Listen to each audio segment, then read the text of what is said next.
surrounding the quarterbacks because Kyle Shanahan was talking about it at the NFL owners meeting. Where does that leave Trey Lance? What has changed with Trey Lance in San Francisco? Because the guy was your opening day starting quarterback in Chicago less than a year ago, and now potentially he could be your third quarterback behind a guy that didn't even start until I believe it was week 11 last year for a team that didn't make the playoffs. And that is, of course, Sam Darnold. But, I mean, what do you think has changed at this point? Because it appeared to me, Mark, at least things were setting up to be a potential clean slate this offseason for Trey Lance. I know he was injured, but with Brock Purdy unfortunately going down to the NFC Championship, it kind of opened a door potentially for Trey Lance. But apparently that might not have been good enough for the 49ers. They didn't feel comfortable with two rookie contract quarterbacks, one of which that's hurt, one of which that's unproven, to be going into the year with. And now he's taking first team reps with a guy that wasn't on the team. I mean, it's just like, what the hell happened here?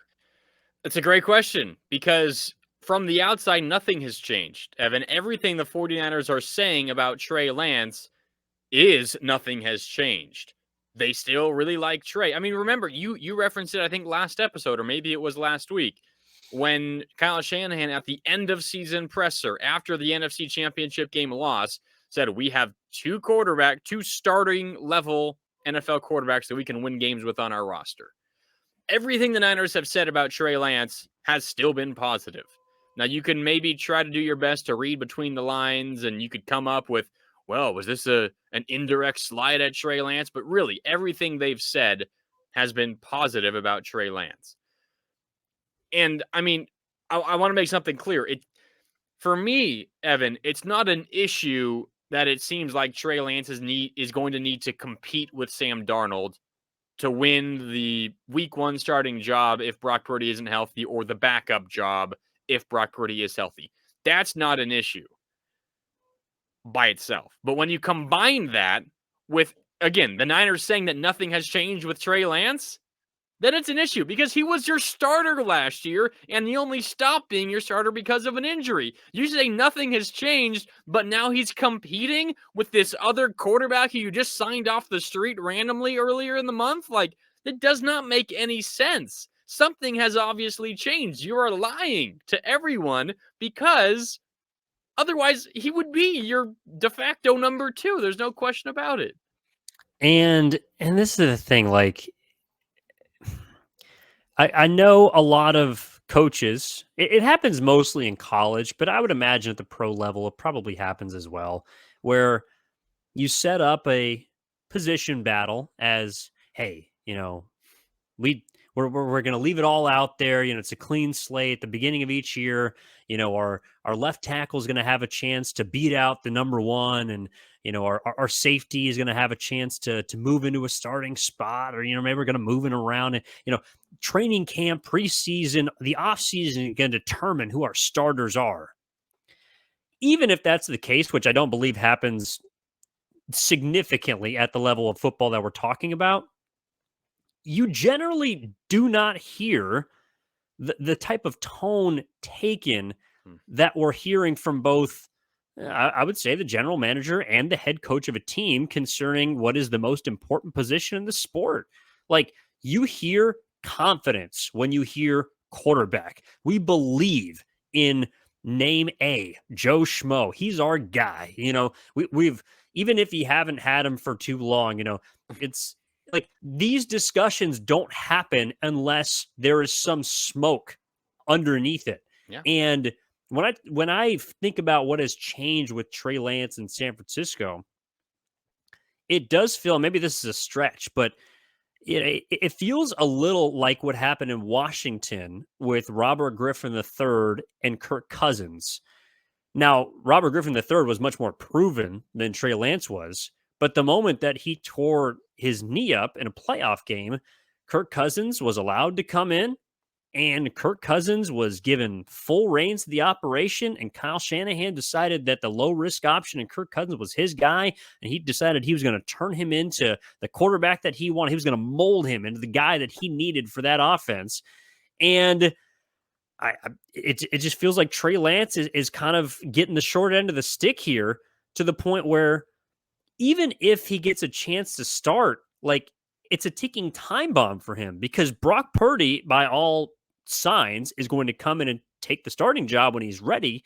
So if you're Trey Lance, one, you got to beat out a guy that wasn't on the roster last year. Two, you got to beat out a guy that wasn't drafted by your team, wasn't invested capital in. Three, then even if you ball out, you're probably not going to keep your job. And four, this is a contract year for you. Like we already heard the 49ers at least allude to extending Brandon Ayuk to a fifth-year option. Mark, if I asked you right now, do you think that the 49ers are going to extend Trey Lance, or I should say not extend, pick up his fifth-year option, what would you say to that? Seems unlikely. I'm with you. Yeah, I I'm mean, 100% with you. I was gonna ask you maybe even a more direct question, but along the same lines. Do you think Trey Lance finishes the 2023 regular season as a member of the 49ers? If I'm him, I don't want to. I think Yeah. he does because I think the 49ers, just due to last year and their previous years of experience at quarterback, would not let him go unless some team, you know, hawks up a high round pick, which like. Would you give up a first round pick for Trey Lance right now? I wouldn't. No. Neither would I. I And I don't mean, think the 49ers would be willing to move off of him for something. I don't know if it's a first, but a top 3 round pick. And even then at this point, I don't know what I'm trading for. Like if I'm Carolina and I just lost Sam Darnold, I know I have a top pick and I'm probably going to get a quarterback. But but I'm looking at trying to trade for Trey Lance, who right now is in his early 20s and is going to have to be given a potential second contract, maybe after this season. Why would I give up anything worth value for a guy I know nothing about, essentially, and the team with quote unquote the best quarterback situation in the league because of the whisperer himself, Kyle Shanahan, doesn't even necessarily believe in this guy to the point where he's giving first team reps to a dude who just came in. I think maybe there's a team, a couple of teams who maybe would be willing to give more just, as a shot in the dark. Because again, it's not like everyone across the NFL is so convinced that Trey Lance sucks. I mean, most people just simply don't know. Um, Yeah. but you also, haven't really seen him on the field, which is both a plus and, a minus because you haven't seen him on the field. You don't know for certain that he is not very good, but he's also entering his third year in the NFL, did not play many games in college. Of course, COVID messed everything up. And, obviously he's still young, but it's not like he's fresh out of college and has his entire NFL career ahead of him. But he still hasn't really played many games and you don't know much about him and he hasn't really begun to progress as a professional athlete. So there's a negative there. But say you're the Tampa Bay Buccaneers. I don't know. And I really hate that we're at this point because, again, I had this take a couple months ago that Trey Lance is going to start the most games of any quarterback as a 49er this year. But now I'm completely on the other side. Sam Darnold would probably start more games than Trey Lance this year as a San Francisco 49er. But say you're the Buccaneers, who are still trying to find your answer at quarterback. Likely, they have people on the roster, but not very good guys. Kyle Trask, young guy out of Florida who was drafted a couple of years ago, last year, whenever that was. They might be a team who has weapons around him, who has a good, solid defense, who maybe they'd be willing to give up more than someone else, and maybe the Niners manage to get back a late first-round pick, an early second-round pick. I don't know. But I think that's where this conversation is going, Evan, because I don't think the Niners would pick up his fifth-year option when the time does come. And if you can get something for him, if you're not going to play him, you might as well trade him away. That's probably how this thing ends with Trey Lance in San Francisco. Yeah, I do think, to answer your question as I did before, he finishes out the season here. But if I'm him, if I'm Trey Lance, if I'm his agent, I'm not happy about it. Mm-mm.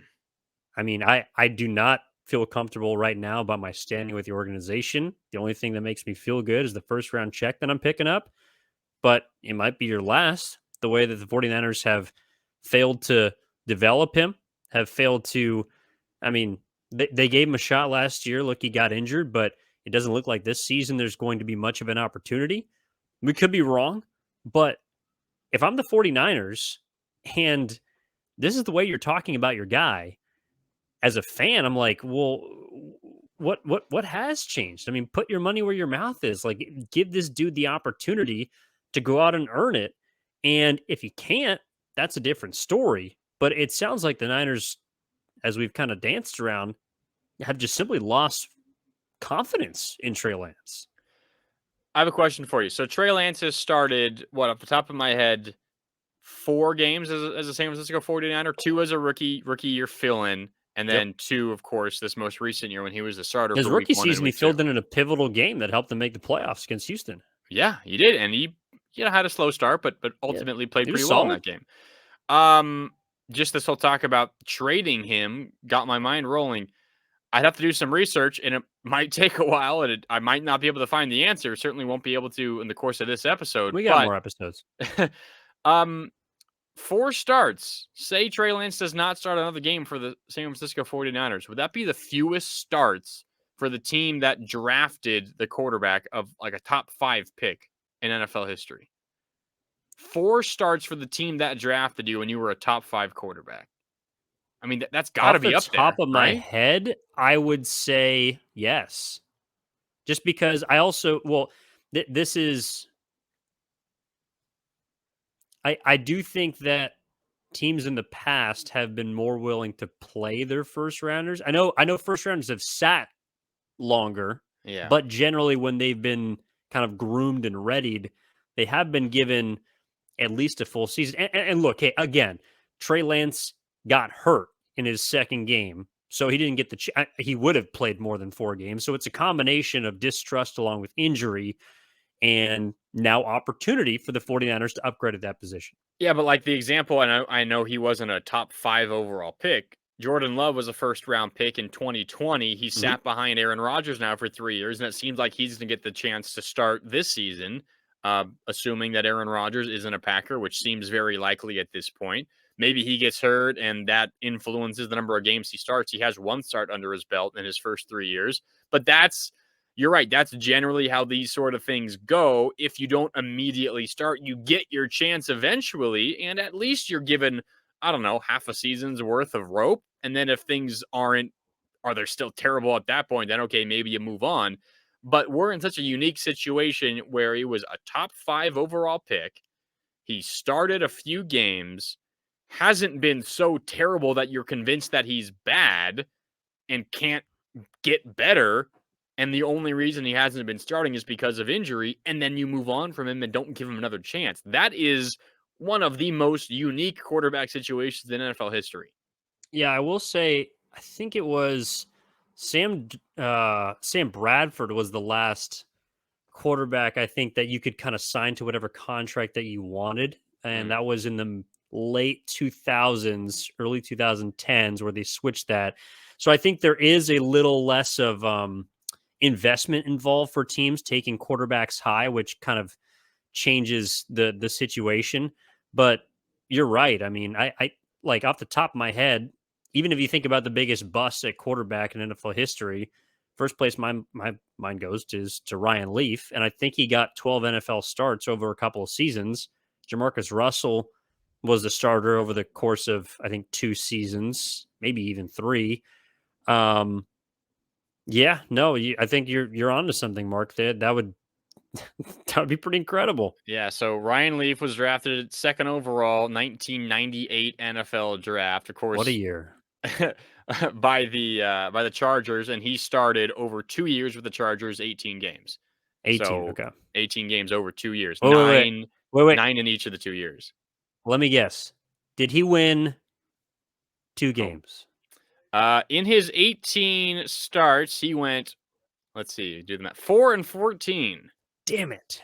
And the other one you brought up was Jamarcus Russell. Of course, he was Yeah. the first overall pick in the 2007 NFL draft by the Raiders. He started 1 game as a rookie, but then had an entire season in 2008, 9 more games in 2009. So, yeah, those numbers both dwarf Trey Lance's 4 starts. So we have to do some more digging, but I think it's got to be up there. Yeah, I mean, I think we'd also probably just to give some context, probably look at quarterbacks drafted into quality situations. I don't think there's too many honestly, there's not a lot of scenarios in which a quarterback Yeah. gets drafted to a team that is recently removed from a Super Bowl Well, yeah. and is going to have to sit. I mean, the understanding would he would come in and sit and then eventually be able to start. But he's a very unique quarterback, and unfortunately, it just seems like kind of wrong place, wrong time for him. Well, yeah, I mean, that's part of it, right? Because, I mean, if the Niners were just, totally bottomed out and they were bad and they were, on the complete opposite side of the cycle that they're currently on, then to hell with it. Start your third overall pick. Like, what do you have to lose? But you're right. That's what makes this, in addition to everything else we've already listed out, that's what makes this such a unique situation. And really, there's no comp to it No. because you have the pressure of winning games, and that ultimately outweighs the pressure of starting the guy that you might not have a ton of confidence in, but who you invested so much in. Well, we'll do some digging and we'll be back at you on Tuesday for our next episode. Appreciate all those of you tuning into the 415ers podcast. Please download, rate, subscribe so you can get both those episodes here every single week in the off season on the Odyssey Sports Podcast Network, 95.7 The Game. That is Marc Grandi. I'm Evan Giddings. We'll be talking Brock Purdy, Trey Lance, and apparently Sam Darnold, along with Kyle Shanahan and John Lynch, all off season long.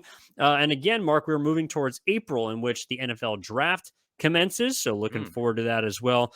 Be on the lookout for all the great content coming your way. Again, this is the 415ers podcast. We'll talk to you next time.